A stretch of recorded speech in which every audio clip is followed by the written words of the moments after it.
You just graduated with a background that makes you useful in a very specific way. Not famous, not rich, just trained, disciplined. The kind of person who can stay calm when everyone else panics.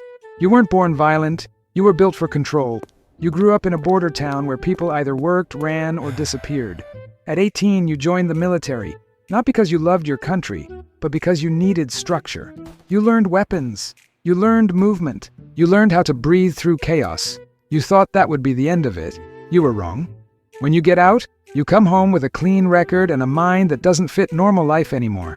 You try regular jobs, security work that pays nothing, construction that breaks your back, a warehouse job that feels like you're dying slowly under fluorescent lights. You realize something fast. You can't unlearn what you've become. You're a machine in a world that wants you to be harmless. Then one night, outside a gym, a man approaches you like he's been watching you for a while.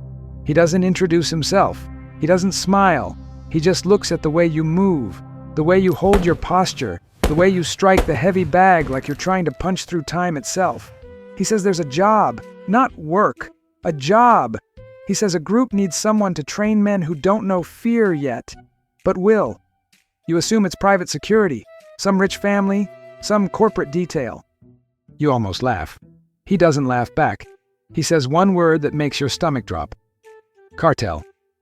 You tell him no. Immediately. Your mouth says no, but your brain keeps replaying the number he offers. 10 times what you made in uniform. Cash. Upfront. No contract. No paperwork. No trail. You tell yourself you'll do 1 month. Teach them the basics. Leave. That's what you say so you can sleep at night. You follow him anyway. They drive you out past the city, past the last street light, past the places where people stop asking questions. The road turns to dirt. The signal on your phone dies. A gate appears in the darkness like a mouth opening.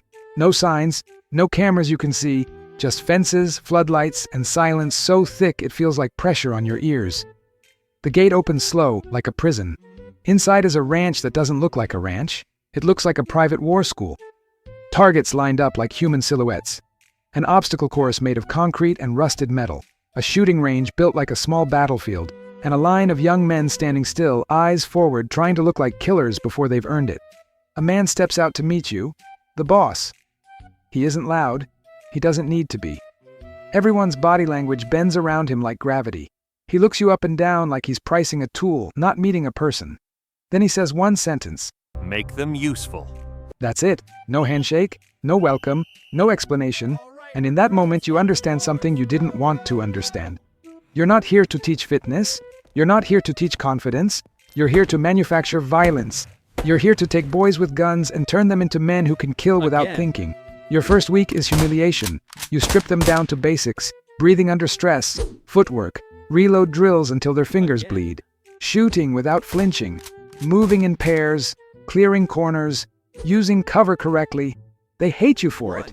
They're used to being feared. They're used to people stepping aside. But you don't fear them. You correct them. You punish them. You make them repeat drills until their legs shake. They call you names behind your back. You hear it. You ignore it. You're not there to be liked. You're there to build results. Then you learn the real rule of the ranch. The recruits aren't the most dangerous people there. The supervisors are. Every day, armed men stand on the perimeter with rifles and radios. They don't train. They evaluate. They watch everything like they're waiting for someone to fail. And you realize quickly that failing here doesn't mean getting sent home. It means getting erased. One afternoon, a kid misses a target during a stress drill. Just one shot, slightly off center.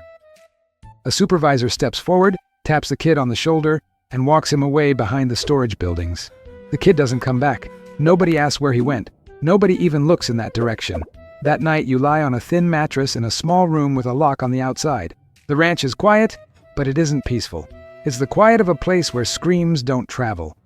For the first time in years, you feel something you haven't felt since combat. Not fear, awareness. The sense that you're standing in the wrong place at the wrong time, and the universe is counting down. The second month, the training changes. Now they don't want general fighters. They want specialists. One group trains for highway ambushes. Another learns how to enter a house silently. Another trains for kidnappings, for extraction, for disappearing afterward like smoke. You teach them how to control angles, how to use shadows, how to communicate without speaking, how to move fast when speed matters and slow when silence matters. You watch their eyes change, The first week they were boys pretending. Now they're men who believe in what they're becoming, and the cartel loves it because bullets are cheap, fear is expensive, and you are teaching them how to create fear efficiently. Then the boss brings you a new recruit, a quiet one, no tattoos, no bravado. He's older than the others, calm, hands steady. He doesn't look hungry for attention. He looks hungry for control. The boss leans in close and says, "This one is special. He will lead." You don't like that. Leaders are dangerous. Leaders don't just follow orders. Leaders start writing their own. You run a hostage drill in a fake house built for training. Paper targets, moving targets, timed pressure. The recruits crash through like a storm, full of adrenaline and noise. The special one moves like a shadow. Controlled, patient. He doesn't waste shots. He doesn't waste steps. He finishes the drill with zero hesitation and zero emotion. When he's done, he looks at you like he's waiting for approval. You don't give him praise. You just nod once. That's all he needs. His eyes brighten like you just gave him permission to become something irreversible. Weeks pass. The recruits stop being sloppy. They start being sharp. They stop flinching at gunfire. They stop shaking when the supervisors watch them. They become clean, fast, and quiet. They start copying you. Your stance, your tone, the way you stay calm when everything feels wrong. You've become the blueprint, and that's when you understand the trap you're in. The cartel doesn't want you to be their employee. They want you to be their factory. Then one day, they bring in a prisoner, a rival, hands tied, face swollen, barely standing. They throw him into the training yard like a broken toy. The boss watches from the shade like he's about to enjoy a show. He looks at you and says, "Teach them interrogation." Your body goes cold. You've trained combat, not cruelty, but the boss doesn't care what you prefer. He wants results. He wants information. He wants dominance. The recruits stare at you, waiting for instructions like you're their priest. So you do what you've always done. You turn it into procedure. You keep it clinical. You explain control. You explain pressure. You explain how to break someone without losing discipline. You tell yourself you're preventing worse outcomes. You tell yourself you're making them less reckless. You tell yourself you're keeping it professional. But the prisoner's screams don't care about your logic. They sink into your bones and stay there. After that day, you realize something you didn't want to admit. You can't leave anymore. Not because they won't let you, but because you know too much. You've seen faces, names, methods. You've watched the machine from the inside. And cartels don't let machines walk away with the manual, so you start building a survival plan. You keep your head down, you don't ask questions, you train, you eat, you sleep. You act like this is normal, but you start noticing patterns, shift changes, supply runs, weak points, the way the gate opens, the way the guards rotate, the places where cameras don't cover. You memorize everything like you're planning an escape from a prison. Because you are. One morning, you're called into the boss's office. It's clean, too clean, like a hospital room where bad news gets delivered. The boss sits behind a desk with a pistol placed perfectly on top, like a decoration. He tells you you've done well. He says your recruits are becoming useful. Then he leans forward. "Now train one more thing." He slides a folder across the desk. Photos, names, locations, a target, a real one. Not a dummy, not a rival soldier, a politician's security chief. The boss says, they need to learn what it feels like. You understand immediately. This isn't training anymore. This is graduation, and he wants you to be the instructor on the final exam. You try to refuse without refusing. You say you're a trainer, not an operator. The boss smiles like you told a joke. He says, "Everyone here is an operator." Then he adds something colder, something that isn't a threat. It's a fact. If you won't lead them, we'll let them learn on you. Your mouth goes dry. You nod, because nodding is what keeps your heart beating. The mission is set for nightfall. You watch your trainees gear up like kids before a big game. That's the sickest part. They're excited. They treat it like a movie where they're the main characters. You check their weapons, you correct their grip, you adjust their radios, you tighten straps. You do your job while your mind screams that your job is creating the thing that will destroy you. The convoy rolls out. 3 trucks, no plates. Lights off. You sit in the passenger seat of the lead vehicle. Your hands are steady, but your chest is tight. The city lights fade behind you. Ahead, the road is black and empty.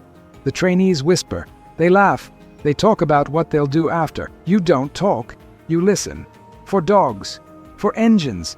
For footsteps. For fate. The ambush point is perfect. A narrow road between walls. No easy escape. You taught them this. You chose it. You watch them take positions. Corners covered, angles controlled, eyes locked. They're doing it right. That's the nightmare. You see the target vehicle approaching, headlights cutting through darkness, slow, unaware.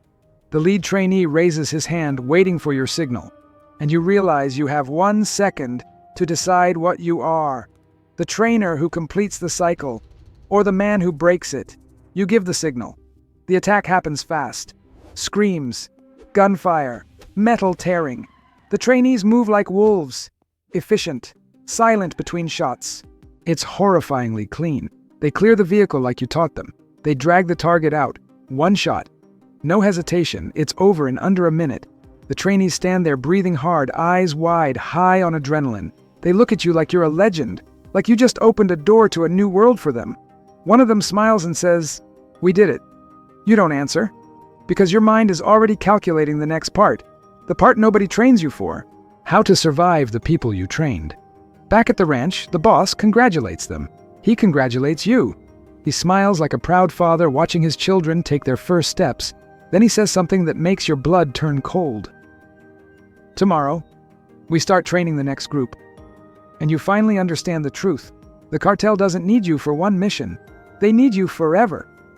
You're not an employee. You're a factory. That night, you sit alone in your room with the lock on the outside. You stare at the wall until your eyes burn. You think about the person you were before this ranch. The man with discipline. The man who believed violence was a tool, not a lifestyle. You'd give anything to go back to a normal job, a boring job, a safe job. But you can't, because now you're the cartel hitman trainer, and the world you built will eventually come for you too.